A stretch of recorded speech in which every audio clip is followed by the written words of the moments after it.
Hello guys, আসসালামু আলাইকুম। Welcome back to my YouTube channel. আজকে আপনাদের সাথে সুন্দর একটা শেয়ার করব, সেটা হচ্ছে চাল কুমড়ো দিয়ে কীভাবে চানা বানাতে হয়।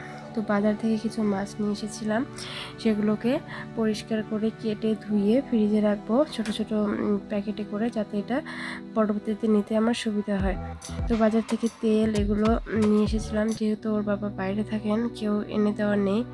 তো এগুলো এনে বেশি করে এনে এভাবে খাঁচাতে করে রেখে দিলাম। ডিমগুলোকে সুন্দর করে বালতিতে পরিষ্কার করে ধুয়ে দেন এগুলো আমি ফ্রিজে রেখেছি, যাতে এগুলো আমার বেবি খেতে পারে 1 মাস পরে। তো এই যে এখানে পানি কুমড়োর চানা তৈরি হচ্ছে। এভাবে কাটতে হবে, কেটে তারপরে মাঝখান দিয়ে ফালি করে এই যে এরকম একটু মোটা সাইজ করতে হবে। আর হচ্ছে মাঝখানে 2টা অংশ থাকবে, যাতে এটা এইভাবে দড়ির উপর দিয়ে নেড়ে দেওয়া যায়। তো এই যে এইভাবে সুন্দর করে নেড়ে দেওয়া হচ্ছে।